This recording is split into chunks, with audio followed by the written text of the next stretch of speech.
Assalamualaikum warahmatullahi wabarakatuh. Salam sejahtera untuk kita semua. Om Swastiastu. Namo Buddhaya. Salam kebajikan. Sampurasun. Rahayu Sagung Dumadi. Semoga seluruh makhluk hidup, baik yang kelihatan maupun yang tidak kelihatan, di setiap ruang dan waktu, di semua tingkatan, senantiasa hidup berbahagia. Semoga kita semua selalu menjadi sumber cinta, sumber kedamaian, sumber kelembutan, sumber kebahagiaan bagi semua makhluk. Hari ini kita diberi kesempatan kembali untuk meneruskan pelajaran kita di sekolah kehidupan ini. Oleh karena itu, mari kita sampaikan rasa hormat yang setinggi-tingginya kepada Dia Sang Hidup yang masih meminjamkan kehidupan kepada kita. Karena keberadaannya pada diri kita membuat kita masih bisa berpikir, masih bisa muhasabah, masih bisa introspeksi diri, masih bisa melakukan perubahan-perubahan agar kehidupan kita menjadi bermakna dan bermutu. Kita puji Allah bersama-sama membaca hamdalah. Alhamdulillahirabbil alamin.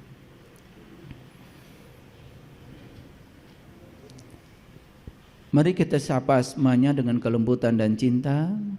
Semoga Allah membukakan pintu kecerdasan kita, pintu kewarasan kita, sehingga potensi kecerdasan yang ada dalam diri ini dapat diberdayakan, sehingga diri ini tidak mudah tertipu oleh sesuatu yang palsu. Kita sapa asmanya dengan membaca basmalah. Bismillahirrahmanirrahim. Hari ini kajian kita tak ada paksaan dalam agama. Ini diambil dari Al-Quran. Saya kira semuanya sudah pernah dengar bahasa Arabnya. La ikraha fiddin. Tidak ada paksaan dalam agama. Mari kita koreksi secara total cara kita beragama selama ini.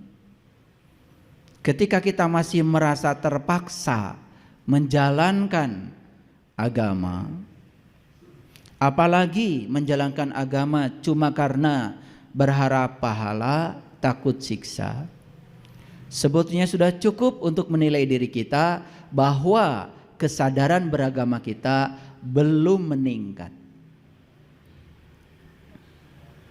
Saya sudah melakukan riset. Karena saya ilmuwan, saya selalu berbasis data. Dan hari ini saya juga akan banyak berbicara data, supaya tidak terjebak oleh hoax. Saya sebagai peneliti, saya tergabung dengan teman-teman dari seluruh dunia yang sama-sama melakukan penelitian untuk bidang-bidang tertentu. Kebetulan kalau saya punya keahlian di bidang semikonduktor. Riset-riset saya lebih banyak berbicara tentang material elektronika. Tetapi karena saya juga berkecimpung di dunia neuroscience. Neuro itu berarti sel-sel otak, science itu berarti pengetahuan. Bagaimana memberdayakan diri sehingga diri yang luar biasa ini ya berdaya dalam kehidupan. Saya juga masuk dalam jaringan riset-riset yang semacam itu. Jadi jangan heran kalau saya kadang-kadang berbicara data. Data pertama yang ingin saya sampaikan dari riset sederhana saya bertanya dari Sabang sampai Merauke, karena dulu saya sering sekali bepergian ke berbagai tempat. Sumatera, Kalimantan, Sulawesi itu semua sudah ya udah hafal lah saya. Saya bertanya yang sederhana saja. Ini pertanyaan saya kemukakan pada orang biasa, pada orang yang saya anggap sudah punya kesadaran, anggapan saya. Karena dia juga mengembangkan pendidikan agama, bahkan memberikan ceramah-ceramah agama. Pertanyaan saya satu, mengapa Anda sholat? Itu pertanyaan riset. 99,99% responden ketika ditanya mengapa Anda sholat, semua jawabannya sama. Kira-kira kalau saya tanya, respondennya di sini juga akan sama. Jawabannya tidak mengejutkan dan semua jawabannya sama, yaitu karena sholat adalah kewajiban. Saya tanya lagi, apa artinya wajib? Ternyata hampir semua 80% bisa menjawab. Wajib itu artinya dilaksanakan dapat pahala, ditinggalkan dapat siksa. Jadi jelas dia melakukan sesuatu karena dua dorongan. Satu, berharap pahala. Yang kedua, takut siksa. Sedangkan seseorang beragama kan tujuan utamanya adalah memilih suatu jalan agar dia sampai kepada tujuan dari jalan itu. Dan tujuan jalan itu kan sebetulnya adalah Tuhan, Allah, terserah apapun menyebutnya. Itu kan tujuan jalan kita. Tapi kok tujuannya adalah pahala, berhubungan dengan surga yang selama ini disebutkan, atau siksa yang berhubungan dengan neraka. Padahal tidak ada dalam Quran satu klausul yang menyatakan bahwa sesungguhnya kita berasal dari Allah dan kita akan kembali ke surga. Nggak ada. Yang ada adalah innalillah wa inna ilaihi rajiun. Sesungguhnya kita berasal dari Allah dan jelas kita harus kembali kepada Allah. Itu tujuan kita. Makanya lahirlah yang namanya agama. Apa sih agama itu? Agama itu jalan. Jadi jangan heran kalau jalan banyak. Sekali lagi, jangan heran kalau jalan banyak.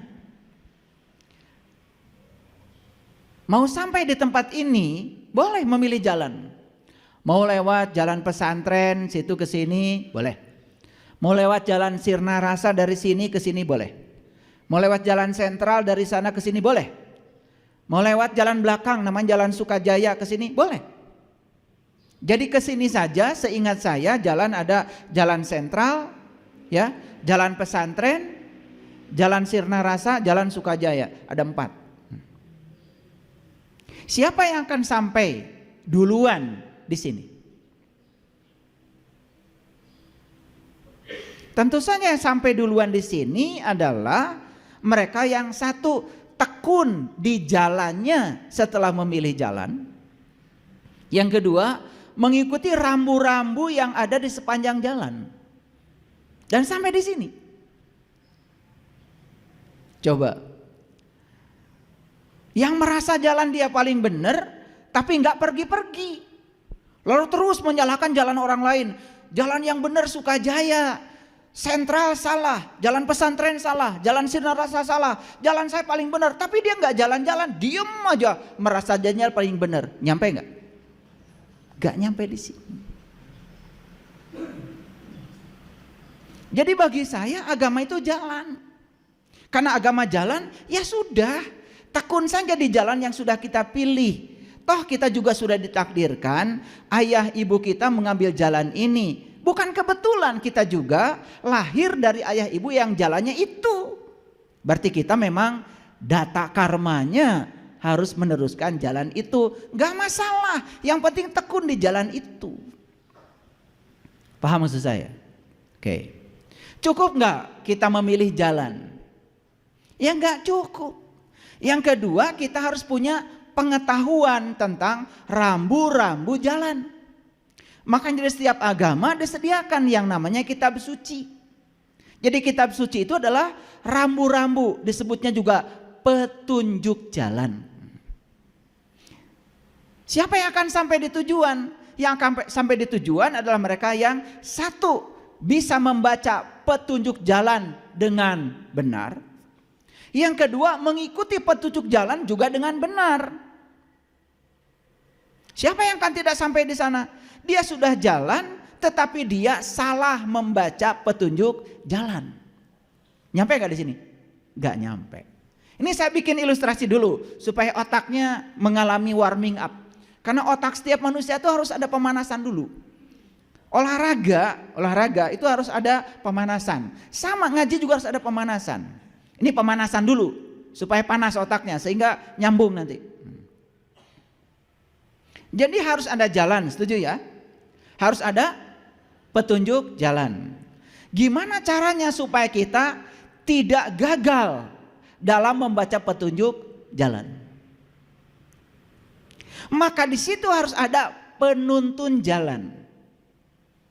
Ulangi, jalan, petunjuk jalan, kemudian penuntun jalan. Nah, penuntun jalan itu adalah orang yang sering berjalan di jalan itu, terbukti dia sudah sampai di tujuan karena dia sudah tahu cara membaca petunjuk jalan. Itu yang disebut dengan penuntun jalan. Nah, zaman dulu ya, penuntun jalan itu adalah para nabi, para rasul, para bijak, para suci, para mursyid, para guru-guru itu. Dalam konteks kekinian tentu saja jangan khawatir. Karena Allah sudah menjamin di setiap zaman, di setiap kondisi Allah itu akan mengutus utusannya yang sesuai dengan bahasa kaumnya. Walaupun statusnya beda, tentu saja bukan rasul lagi, bukan nabi lagi. Karena gelar itu sudah selesai. Berikutnya tentu saja yang dibutuhkan bukan gelarnya, tetapi peran dia membawa kita supaya kita tidak salah jalan. Clear sampai sini? Ulangi, ada jalan, ada penuntun jalan, ada petunjuk jalan. Cukup? Gak cukup. Ya harus ada kendaraannya dong. Mana kendaraannya? Nih kendaraan.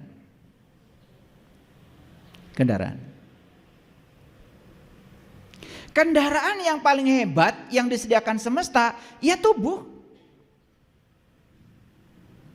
Kalau ada kendaraan berarti ada penumpangnya. Siapa penumpangnya? Penumpangnya adalah jiwa kita yang sudah menumpang di tubuh kita sejak kita lahir. Itulah penumpang kita yang akan diantarkan ke jalan, ke tujuan jalan. Awas, jangan jalan-jalan tetapi ketika ditanya mau kemana, gak tahu mau kemana, bingung kan? Kita jalan-jalan, memilih jalan, sebenarnya tujuan utama adalah mengantarkan nih sang jiwa setelah diperankan di kehidupan di dunia ini, selesai dia tahu tempat pulangnya. Gitu. Jadi harus ada kendaraan jelas. Yang kedua harus ada penumpangnya. Buat apa kendaraan kalau tidak ada penumpang yang mau diantarkan? Yang ketiga harus ada supirnya. Siapa supirnya? Allah sudah menyediakan di sini yang namanya otak, yang namanya pikiran. Itulah supir kita. Supir kita.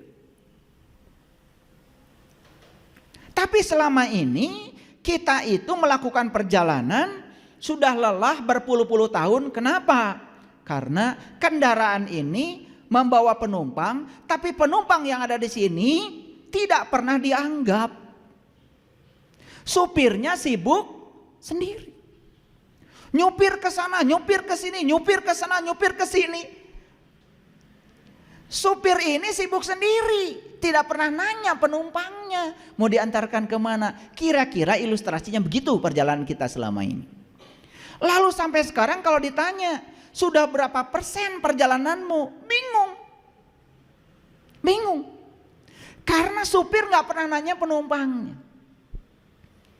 Makanya supir ini harusnya tanya penumpang. Penumpang, kamu mau diantarkan kemana? Kan begitu. Kan gak mungkin ada supir Grab, penumpang masuk, tiba-tiba jalan aja, muter-muter Bandung. Liar tah penumpang. Nggak pernah ditanya. Jadi wajar kalau hari ini penumpang ini adalah liar, pusing. Kenapa? Nggak pernah ditanya, diabaikan, ditelantarkan. Lalu pikiran jalan sendiri. Makanya si supir juga lelah. Kenapa? Ini berjalanan sudah panjang, bensin sudah habis banyak, mobil juga hampir mogok. Tetapi yang dituju nggak sampai-sampai, salah sorangan karena supir nggak pernah tanya penumpang. Kira-kira ilustrasi saya terbayang? Oke. Itulah agama. Jadi agama itu sebetulnya adalah jalan. Makanya tidak ada yang punya definisi agama bangsa manapun kecuali satu-satunya bangsa kita yang punya definisi agama. Saya sudah belajar semua tradisi agama. Hanya bangsa Nusantara, leluhur kita yang punya definisi agama yang pasti. Apa tuh agama? Agama adalah latihan dasar menempa diri untuk membentuk tata krama dan kehalusan hati nurani, sehingga lahirlah budi pekerti yang terpuji dan akhlak yang mulia. Jadi tujuan agama itu akhlak sebetulnya. Selama ini kita terlalu sibuk ya pada instrumen, pada alat, tetapi tidak pernah mengerti tujuannya apa. Contoh, kita kan sudah sholat, gitu? Sudah sholat. Kita sibuk sholat. Kalau ditanya apa sih tujuan sholat? Kan sholat itu bukan tujuan. Tuhan tuh gak akan pernah ngitung rakaat sholatmu. Gak akan. Kamu aja yang kegeeran hitung-hitung semua. Gak akan. Karena di Quran jelas perintahnya. Aqimis sholat, inna sholat tanha anil fahsya wal munkar. Dirikanlah sholat. Sholat itu adalah instrumen, alat yang bisa mencegah seseorang dari perbuatan keji dan munkar. Jadi artinya kita ini sudah sholat, kalau tuntas kita tidak menjalankan perbuatan keji dan munkar lagi. Jadi kalau kita masih melakoni itu padahal sudah sholat, kan artinya sholat kita belum mencapai tujuan. Harusnya kita introspeksi diri, ada apa dengan sholat saya? Paham? Nah kalau kalian tidak tahu siapa yang layak untuk ditanya, boleh acungkan tangan. Kalau kalian tidak tahu, satu orang saja, siapa yang layak untuk ditanya? Pakai dalil ya, supaya ngajinya kelihatan. Mau pakai hadis boleh, mau pakai Quran boleh, mau pakai kitab suci apapun gak masalah. Yang penting ada dasarnya. Kalau kita tidak tahu, kita harus tanya siapa. Ayo, acungkan tangan. Silakan. Guru mursyid.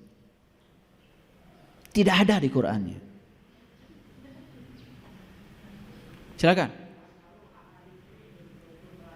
Ini kayaknya guru agama nih. Bener. Udah pakai dalil tuh.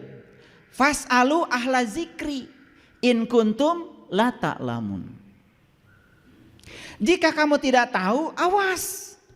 Yang harus ditanya adalah ahla zikri. Ahli ingat. Tanyalah ahli ingat jika kamu tidak tahu. Selama ini ketika kita tidak tahu, tanya siapa? Tanya pimpinan pondok pesantren. Gak ada ayatnya. Gak ada. Oh, tanya orang yang banyak pengetahuan. Gak ada. Tanya guru mursyid. Gak ada. Kalau kamu tidak tahu, tanyalah ahli ingat. Clear? Ini Quran. Fas'alu ahla zikri in kuntum la ta'lamun. Tanyalah ahli ingat jika kamu tidak tahu. Kalau kamu tidak tahu, tanya ahli ingat. Pertanyaannya, ingat siapa? Boleh, siapa lagi yang bisa menjawab? Siapa ahli ingat menurut kitab suci? Boleh. Yang paling banyak menjawab pertanyaan saya dapat hadiah nanti. Siapa ahli ingat? Allah. Udah mulai salah nih. Gak apa-apa. Karena apa? Yang penting sudah berani menjawab, itu sudah keren.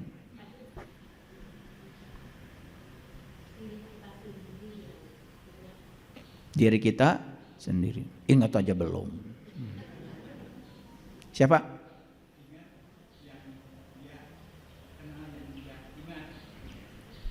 Yes. Tapi belum pas jawabannya. Di Quran jelas. Ahli ingat itu di Quran jelas. Gelarnya namanya ulul albab.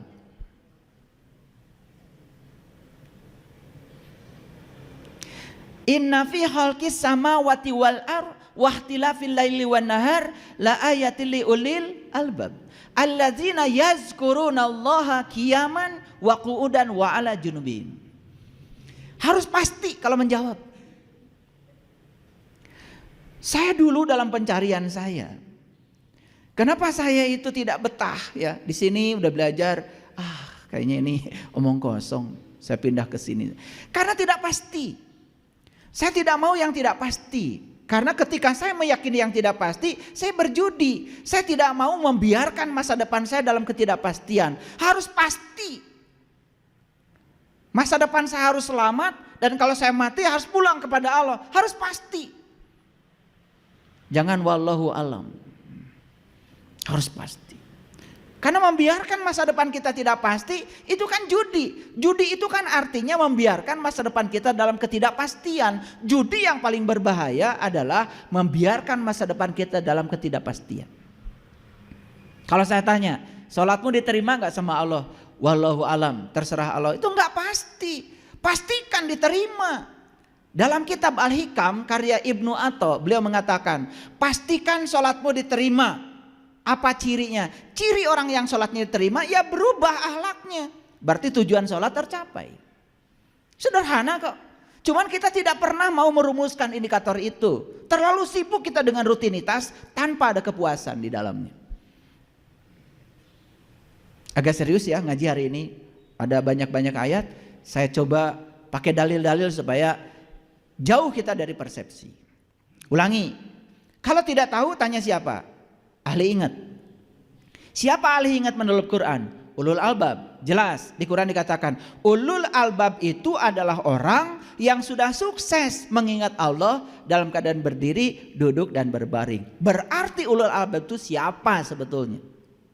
Siapa? Gak mungkin dia bisa mengingat Allah kalau dia belum tahu dan kenal kepada Allah. Berarti ulul albab itu bahasa kitanya adalah orang yang sudah tahu dan kenal kepada Allah. Siapa orang yang sudah tahu dan kenal kepada Allah? Orang yang sudah tahu dan kenal kepada diri pribadinya. Maka di dalam hadis dikatakan siapa yang kenal dirinya, dia kenal Tuhannya. Jadi larinya tetap saja kita harus kenal pada diri pribadi kita yang sejati. Makanya tadi Bunda yang dekat tiang ini mengatakan, tanya diri pribadi. Diri pribadi yang mana? Diri pribadi yang sudah ingat kepada Allah. Kalau diri pribadinya yang belum ingat kepada Allah, gak bisa ditanya. Kalaupun dia memberikan jawaban, jawabannya berdasarkan pikiran.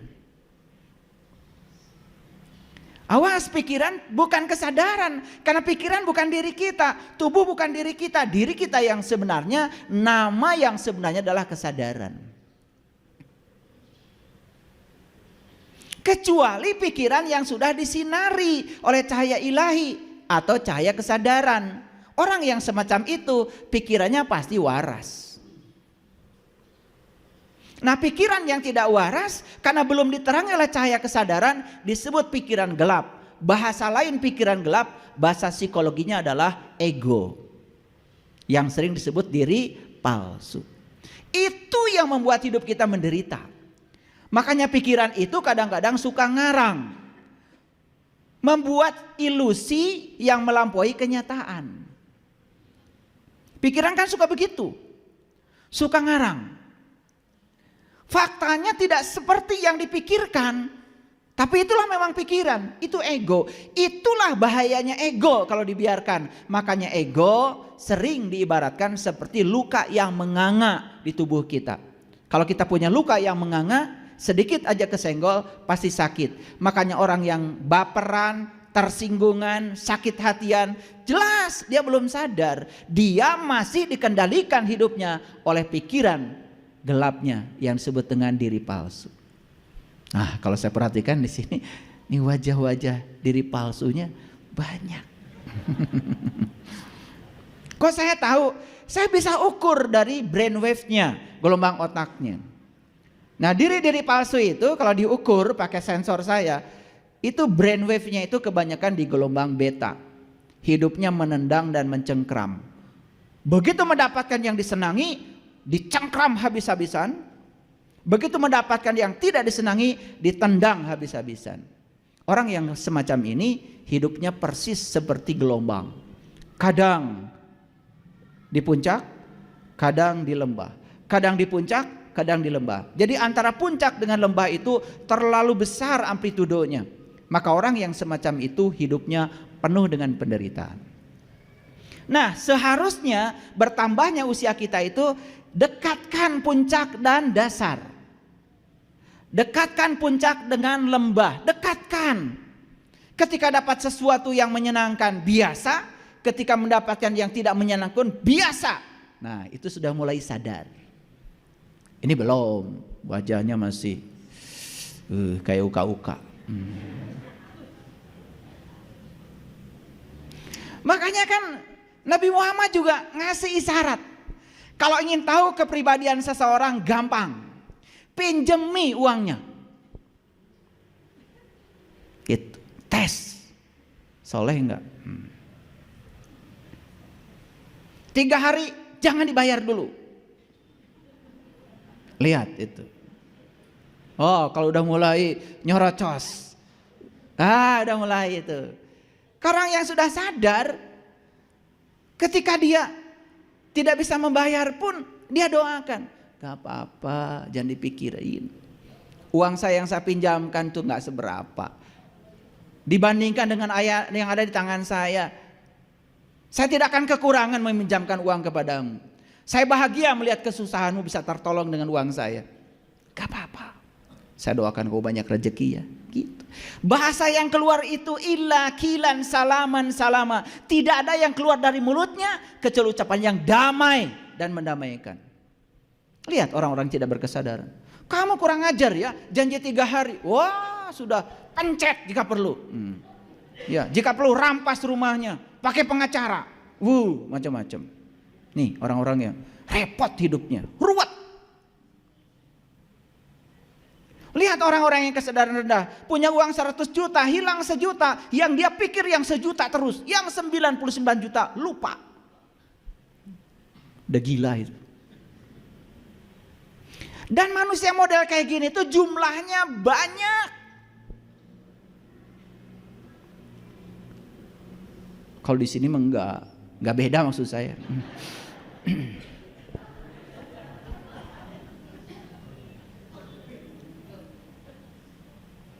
Makanya judulnya hari ini tidak ada paksaan dalam agama.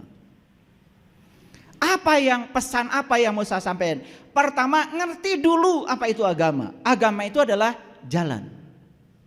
Agama itu adalah sangat pribadi, sangat pribadi. Makanya agama adalah alat pertahanan diri untuk melindungi diri dari kejahatan diri kita sendiri. Camkan itu. Ulangi. Agama adalah alat pertahanan diri untuk melindungi diri dari kejahatan diri kita sendiri. Tidak ada yang berbahaya di luar dirimu kecuali kamu sendiri. Yang suka yuwaswisu, yang suka waswisu, yang suka berbisik itu bukan orang lain. Yang suka berbisik adalah pikiran gelapmu. Itu yang menyengsarakan hidupmu. Tadi udah mau nolong, udah keluar uangnya. Ada yang bisik dari dalam, enak aja. Yang kerja saya. Mulai mencari pembenaran untuk tidak berbuat. Itulah pikiran gelap. Itulah kita gagal melindungi diri kita dari kejahatan diri kita sendiri. Selama ini kita berparadigma yang keliru. menganggap orang lain yang berbeda jalan berbahaya bagi tidak berbahaya. Saya kasih tidak berbahaya. Yang berbahaya adalah kebodohan kita sendiri tentang pilihan jalan kita. Yang berbahaya adalah ketidaktahuan kita membaca petunjuk-petunjuk jalan kita. Kebodohan kita adalah kita salah bertanya pada orang. Kita tanya orang yang banyak pengetahuan, padahal tidak ada di Quran syarat itu. Tanya ahli zikri, tanya ahli ingat. Kalau belajar tentang spiritual, tanya orang yang tahu. Siapa orang tahu? Tahu apa? Tahu Allah. Saya ambil satu contoh sederhana. Kan banyak itu ya yang berkembang di masyarakat. Kalau anak umur 7 belum sholat, pukul. Ini bertentangan dengan la ikraha fiddin. Jadi pendidikan agama itu jadi keras. Dan kemudian dipraktikkan di lingkungan pendidikan, di lembaga pendidikan. Makanya tidak heran di lembaga pendidikan yang namanya guru menghukum anaknya sendiri. Guru menghukum muridnya sendiri. Setiap ada kesalahan dihukum. Hukuman itu kegelapan. Hukuman bukan cahaya. Anak kita disekolahkan di lembaga pendidikan tertentu perlu cahaya. Dikasih hukuman tiap hari karena kesalahannya. Berarti anak kita dikasih kegelapan. Dan kita tidak pernah tahu orang tuanya. Hasilnya apa? Anak kita jadi keras. Dan dia akan melakukan hal yang sama kepada generasi berikutnya. Bukankah kita telah mewariskan kebencian dan kekerasan?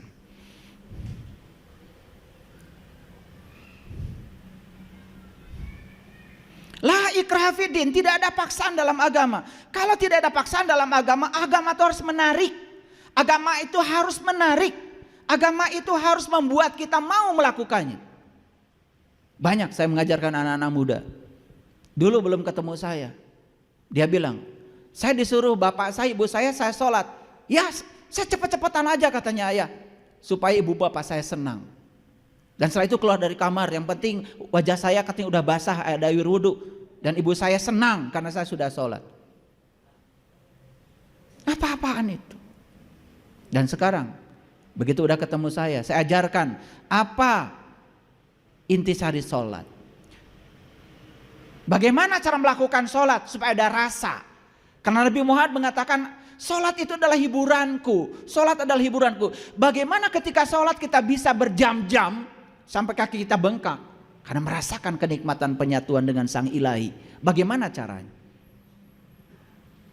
Anak-anak yang seperti itu diajarkan oleh saya. Sekarang dia sholat bukan karena kewajiban. Tapi sholat karena kebutuhan. Sholat karena kecintaan. Itulah la ikraha fiddin. Artinya bukan dipaksa harus sholat sementara mereka tidak tahu apa yang harus mereka lakukan. Dan itu yang kita lakukan selama ini. Padahal itu keliru. Ya, kalau anak umur 7 belum sholat, sudah balik katanya pukul. Itu isyarat, itu bukan bahasa yang sebenarnya. Karena angka 7 di sana ada kaitan dengan 7 kali tawaf, 7 kali sa'i, 7 batu melempar jumroh, 7 ayat Al-Fatihah. Jadi angka 7 di situ tuh sangat luar biasa sebetulnya. Jadi siapa yang sudah balik? Tahu artinya balik? Tahu artinya balik? Apa balik? Hah? Tuh, itu aja belum ngerti. Berkesadaran, ngarang. Jadi kita ini terbiasa ngarang. Apa kata orang? Mengira-ngira. Tapi kita merasa paling benar. Padahal ilmunya ilmu kirata. Tahu ilmu kirata? Dikira-kira dan tidak nyata. Saya kasih tahu, balik dari kata balago. Balago itu artinya sampai. Jadi anak ini sudah balik, kalau dia sudah sampai, ciri sampai sudah mengerti yang 7. Sudah mengerti rahasia 7. Sudah mengerti rahasia tawaf, rahasia sa'i, rahasia itu. Itu namanya balik.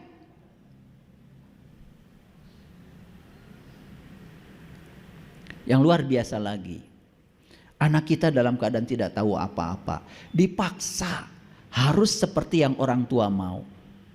Bahkan bajunya pun dipaksa seperti yang orang tua mau.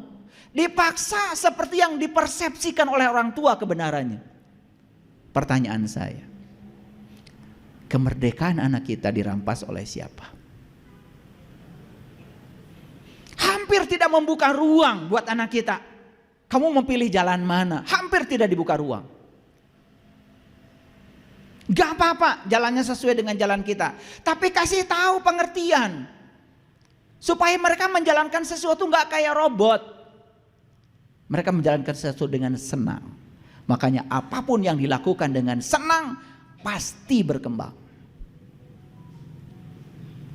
Tiket untuk Coldplay yang akan ditayangkan nanti November 2 hari ludes. Coba bayangkan.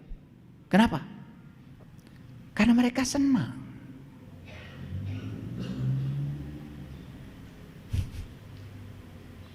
Coba, gimana caranya sistem pendidikan agama itu membuat mereka senang? Ini yang harus dibongkar oleh kita. Mumpung kita masih diberi waktu. Gimana kita memberikan sistem pendidikan yang membuat mereka itu bertanya bebas. Dan kita bisa memberikan harapan-harapan dari pertanyaan mereka. Sehingga mereka tuh melakukan sesuatu bukan sebagai robot. Tetapi mereka melakukan sesuatu karena mereka mengerti. Bisa? Bisa sebetulnya. Cuman sistem pendidikan kita selama ini terlalu banyak membungkam. Bahkan ketika anak bertanya, di mana Allah? Allah itu siapa? Langsung murtad. Itu pertanyaan alami yang datang dari anak. Betul nggak?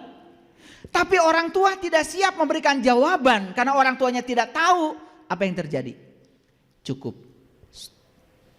Jangan bertanya begitu. Masuk neraka. Dan berulang kali kata-kata itu disampaikan pada anak kita. Masuk subconscious mind. Akibatnya apa? Anak menjadi takut untuk bertanya. Sudah, yang penting hafalkan juz amma. Juz amma. Hafal. Soleh kamu. Padahal hafal itu dalam kriteria kognisi itu termasuk low order thinking. Berpikir tingkat rendah itu adalah hafal. Karena berpikir ada 6 tingkatan. Mengingat, memahami, mengaplikasi, menganalisis, mengevaluasi, kemudian mensintesa. Pengetahuan kalau belum disintesa itu belum ada artinya. Pengetahuan hanya dihafal itu nggak ada artinya. Saya menghafal ayat-ayat Quran itu pakai logika, bukan dihafal begitu saja. Makanya tidak pernah lupa. Berbeda menghafal sesuatu yang kita tidak mengerti dengan menghafalkan sesuatu yang kita mengerti. Berat otak kita, berat memori kita. Kalau menghafal sesuatu karena mengerti, menghafal itu karena alami saja karena mengerti jadi gampang. Saya ditanya oleh mahasiswa saya ribuan rumus fisika, sekarang saya ditanya hafal semua. Dan saya hafal bukan karena membebani otak saya untuk menghafal, tidak, karena saya mengerti. Nah, saya sering tantang mahasiswa saya lagi jalan kaki ditanya mau rumus mana, rumus kemagnetan, kelistrikan, mekanika, mau tanya yang mana sama saya bisa menyebutkannya. Dan saya hafal bukan karena hafal cangkem, tetapi karena mengerti.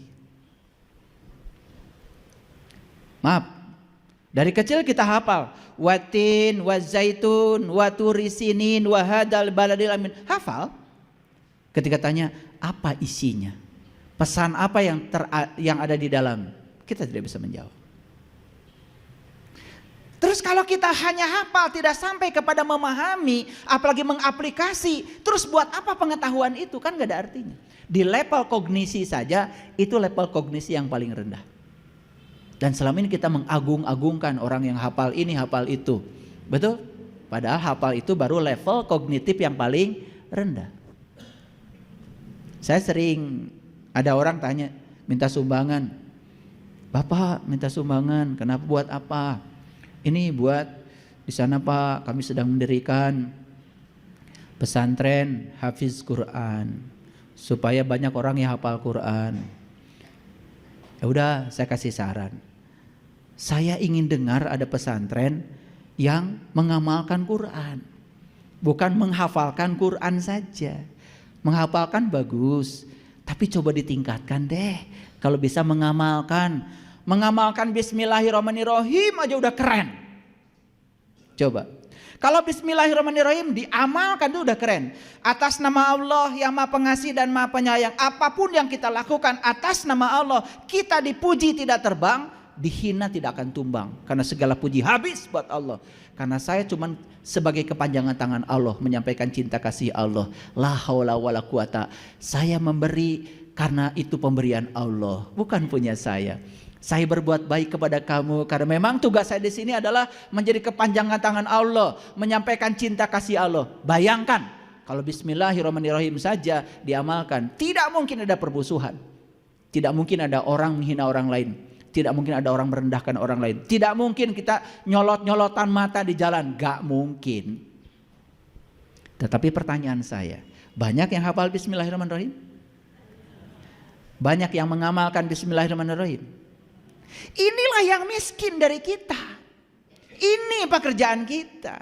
Dan kita merasa anak kita sudah soleh kalau sudah baca Bismillahirrahmanirrahim. Padahal itu adalah level kognisi yang paling rendah, baru tingkatan hafal. Coba suruh dia memahami, karena kita juga tidak paham, maka kita juga tidak bisa memberikan tambahan lain kepada anak kita. Setuju? Jadi ada fenomena yang sangat luar biasa nih di Indonesia sekarang. Saya sering diundang oleh anak-anak muda ke kafe, kalau saya punya waktu saya datang. Dan mereka menyampaikan banyak sekali ya keluh kesahnya. Kenapa? Banyak anak-anak muda di Indonesia yang memilih untuk tidak beragama. Setelah saya telusuri ke dalam, mereka bukan tidak mau beragama ternyata. Cuman mereka muak dengan lembaga-lembaga agama. Apalagi mereka mendengar ada kejadian ini di sini, ada kejadian itu di situ. Gitu. Banyak berita buruk yang datang di telinga mereka. Justru dari dalam tanda kutip lembaga agama. Apalagi ketika mengajarkan konsepsi tentang Tuhan yang keliru. Coba bayangkan. Bilang kepada anak kita, nah Tuhan itu akan mengutuk kamu, mengazab kamu kalau kamu tidak baik sama Tuhan. Dan Tuhan itu akan sayang sama kamu kalau kamu baik sama Tuhan. Pernah ngajarin gitu? Secara tidak sadar kita sedang mengkonsepsi anak kita dan konsepsi Tuhan yang salah. Di mana letaknya Tuhan yang Maha Pengasih dan Maha Penyayang? Kalau Tuhan seperti itu, yang punya sifat itu kan kita orang tuanya, betul? Kita baik sama orang kalau orang lain baik sama kita. Kita dendam habis pada orang kalau orang lain tidak baik sama kita. Yang punya sifat seperti itu kita kok. Sifat Tuhan dikatakan pada kita seperti itu. Tuhan tuh Maha Pengasih. Kamu mau baik sama Tuhan, Tuhan tetap cinta sama kamu. Kamu tidak baik sama Tuhan, Tuhan tetap cinta sama kamu. Karena Tuhan tuh maha, tidak tersentuh oleh kotoran kamu. Pernah gak mengajarkan konsepsi Tuhan yang semacam itu? Tidak. Betul gak? Lebih suka menakut-nakuti anak. Awas nak, ya. Nanti kalau kau melakukan ini, kau masuk neraka. Jadi agama itu menjadi sesuatu yang menakutkan. Kalau gak surga, neraka. Oke, baik kita lihat dulu sekarang. Ada 4 tingkatan motivasi, kita pahami. Ini 4 tingkatan motivasi. Yang pertama reward motivation, motivasi hadiah atau motivasi pahala. Melakukan sesuatu karena berharap ada hadiah, ada pahala. Ini tingkat motivasi yang paling rendah. Yang kedua, punishment motivation, motivasi ancaman. Dia mau melakukan sesuatu karena takut ancaman. Pertanyaan saya, kata-kata wajib tadi dilaksanakan dapat pahala, ditinggalkan dapat siksa. Masuk gak 2 kategori motivasi yang rendah ini? Masuk gak? Masuk apa tidak? Saya tidak menyalahkan kalau orang ditanya kenapa Anda sholat? Jawabnya kewajiban, tidak menyalahkan. Cuman sayang kalau bertahun-tahun kita hidup di sini kok tidak belajar itu saja. Naik atau kelasnya. Sekarang saya butuh sholat. Karena sholat bagi saya bukan sekedar menyehatkan nafas, menyehatkan jantung, mencerdaskan otak saya, tetapi secara spiritual sholat membawa kedamaian pada saya. Kan harusnya ada di level itu, harusnya. Sekali lagi, saya tidak menyalahkan kalau ada orang menjawab kenapa Anda sholat itu wajib. Tidak, tetapi sayang sekali kalau sudah umur puluhan tahun belajar agama, belajar sholat, levelnya masih di kesadaran itu. Kok tidak mau naik gitu? Yuk sekarang lihat sekarang saya. Ada yang namanya need motivation. Motivasi kebutuhan. Yang paling tinggi adalah love motivation. Motivasi cinta atau senang. Saya kira kalau orang melakukan sesuatu di motivasi yang paling tinggi ini, apapun yang dilakukan pasti berkembang. Kita punya karyawan. Ada kita kerja. Takut kan? Takut kan? Ada kita kerja karena pengen dapat uang banyak kan? Begitu kita nggak ada, dia itu suka-suka dia. Coba bayangkan, kita saja punya perusahaan, punya karyawan level yang semacam ini. Melakukan pekerjaan karena kewajiban, dilaksanakan dapat pahala, ditinggalkan dapat siksa. Rugi nggak kira-kira? Hancur nggak perusahaan kita? Coba sekarang punya karyawan di level kesadaran need. Saya itu bekerja Pak, karena saya ingin menjadi kepanjangan tangan Tuhan. Saya diberi keahlian ini oleh Allah. Saya percaya itu rencana Allah. Maka saya bekerja di perusahaan Bapak dengan peran ini. Karena saya percaya ini jalan terbaik bagi saya. Saya butuh untuk mengeksistensikan diri saya dengan pekerjaan ini. Saya ingin jadi orang yang berguna Pak dalam kehidupan. Keren gak kalau jawaban begitu? Keren kalau jawaban begitu? Maju gak perusahaan kita? Maju. Makanya di negara-negara yang beradab, kalau orang dites pekerjaan, dikasih tes psikologi, yang dites itu ini, kalau dia masih di level 1 dan 2, gak diterima. Tapi kalau udah masuk level 3, dia ingin eksistensi dirinya diakui. Dia ingin keahliannya diterima. Dia ingin menunjukkan dirinya, kalau dirinya itu, dia sudah butuh. Masuk level yang terakhir, cinta. Wah, sudah keren. Pertanyaan saya, yuk kita jawab sekarang. Betulkah kita melaksanakan ritual agama karena cinta kepada Allah? Silakan jawab sendiri-sendiri. Kalau belum terjawab yang itu, tanya lagi. Apakah saya melakukan ini karena saya butuh? Belum terjawab juga? Berarti kita masih ada di 2 level yang paling bawah ini.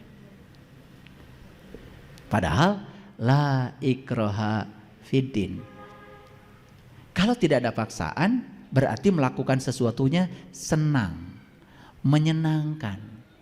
Dan kenapa selama ini kita melakukan itu tidak menyenangkan? Karena kita lambat belajar rahasianya. Padahal di wudhu itu ada rahasianya. Di sholat itu ada rahasianya. Tempo hari yang ikut pelatihan sholat khusus, saya ajarkan wudhu aja.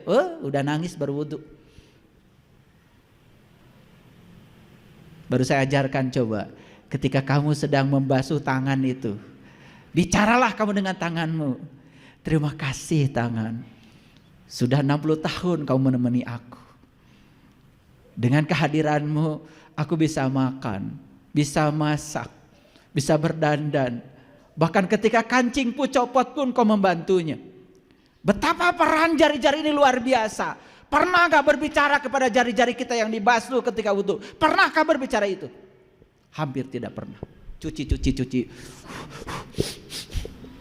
Wudhu, sudah.